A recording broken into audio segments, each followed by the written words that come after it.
I'd like to begin, my name is Ben Christensen, by stating my belief in our intergenerational, multi-generational, I like to call it, team that we represent on this planet. If all 7.7 billion of us on the planet at any given time, if you took the sum of all the talents, I believe that we literally have exactly the resources and the capabilities we need to solve the challenges which we face as a multi-planetary team. That was mentioned earlier, and I get very excited, and I thank you for catalyzing this group so that we may come together. My role at SAP has to do with partnerships for the United Nations as well as SAP's University Alliances Network. We specifically hold that every business process should be linked and mapped directly to one or more of the SDGs. Every business process in any business that you're in. Furthermore, every class in higher education and research should have an SDG core component to it. That is the vision that we are driving, and what I will show you is partnerships and a systematic approach to how we can achieve this through one of the world's largest technology companies. So SAP, how many of you know SAP? I think you all know this. Yes. I'm going to give you a perspective of SAP. 78% of the world's food is being produced or distributed by SAP's customers.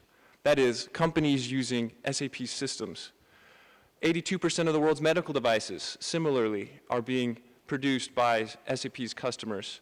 3 out of 4 financial transactions per day are operated through an SAP system or touching an SAP system. The jeans that you own or wear, as you know, and 7,000 liters of water, I think you know the metric, are being implicated in each pair of jeans.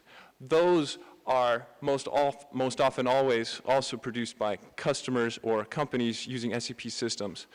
The point here is that imagine if we could galvanize all of the businesses from healthcare to aerospace to mining to manufacturing to address one or more of the global goals. We can literally map across our 25 industries that we're in to each of these goals, and our mission at SAP, and specifically SAP Next Gen, is to do just that. Our mission statement at SAP is to help businesses run better and improve people's lives. SAP Next Gen, the organization I represent at SAP, is SAP's purpose network to achieve these purposes. So, SAP Next Gen has 3 strategic purposes. We are to partner with academia to educate the SDG generation. You spoke about making sure that the SDGs are part of everybody's organization, especially in youth. And in higher education in particular, our network is 3,850 plus universities or higher education institutions that also include some primary and secondary schools. And this is our reach in 117 countries with 150 labs, which are actually physical spaces at those universities that we convert into this partnership vision, together with 170 chapters, which are faculty and thought leaders who are driving things from blockchain leadership to design thinking and other innovation technologies. 30 plus FQ lounges, that is the female quotient. This is part of our gender equality organization. One of my roles is as a he for she lead for our organization, but through the female quotient partnership, which is a separate company, we are helping the gender equality topic become a core component on campuses with physical spaces, with mentoring for the gender pay gap, as well as for entrepreneurship and investment in women entrepreneurs as well. So let me talk a little bit about these partnerships that we are doing at SAP Next Gen. The Higher Education Sustainability Initiative, the United Nations Technology Innovations Lab, the UN Global Compact. These are opportunities where we can see, and I'll give you an example.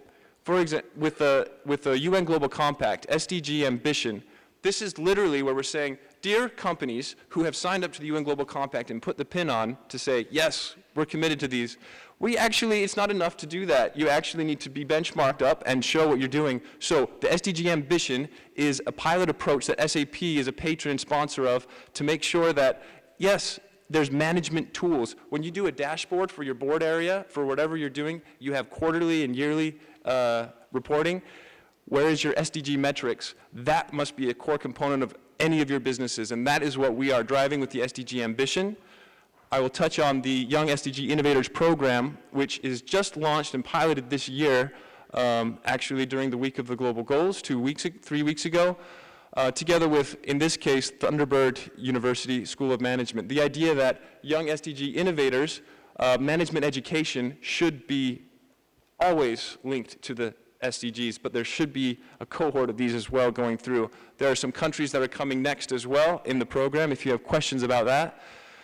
Together with United Nations Technology Labs, it's a new organization at the UN if you haven't heard of it.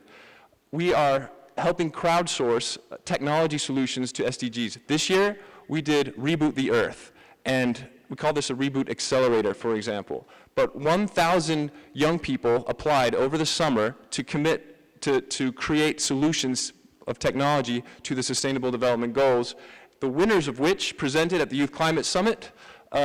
We spoke of Greta Thunberg, and one of the speakers here mentioned we're in a world where there are many Greta Thunbergs, and that is very important for us as an opportunity to say we are all having an opportunity. So these eight winners are from Malaysia, India, Finland, Egypt, and Germany. Now, what happens to the other 1,000 applicants who had great solutions as well? This is a challenge which I will pose here. Not only did these, and in this case, here's a 15-year-old winner presenting her solution at the climate event in the presence of Al Gore and the Deputy Secretary General. This is great, and we have scalable opportunities to help build out those solutions.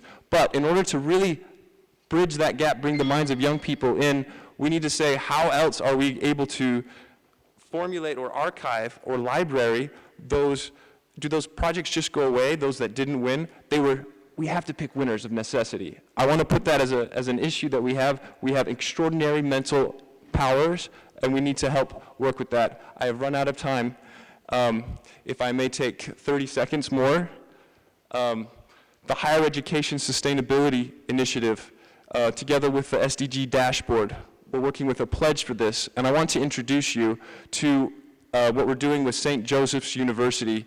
The SDG Dashboard is a way like where you're geo-mapping these communities. What if you could benchmark your university and your school against the global goals? And yes, this is a live system. If you go to sdgdashboard.sju.edu, we have an opportunity to say, down to the research program, the teacher, the course, and especially the department and the major programs, you can see which universities, programs, and research are working great. This is a 3D matrix, so you can click in and dial in, it's live, on where those are and who is succeeding at those. Right now we're working, these are some of the leaders, for example, the universities that are taking the top marks in gender equality, et cetera. Now, there's only a handful of universities compared to what we have in our global network on this. This is what we're building out. We encourage you to think of each of your universities. What was your relationship to the SDGs? You're here for a reason, but what about the others? And let's think about that role, and I would like to pose that as a question to everybody. In closing, we also are working with this mindset that I think Carl Jung said well, the Swiss psychiatrist. We live in a world where the meeting of two personalities is like the contact of two chemicals. If there's any reaction, both are transformed. And that's what we see when we catalyze these partnerships and opportunities. This is how we believe, both in business and academia, the SDGs can become a central approach and we can achieve them. Thank you for your time.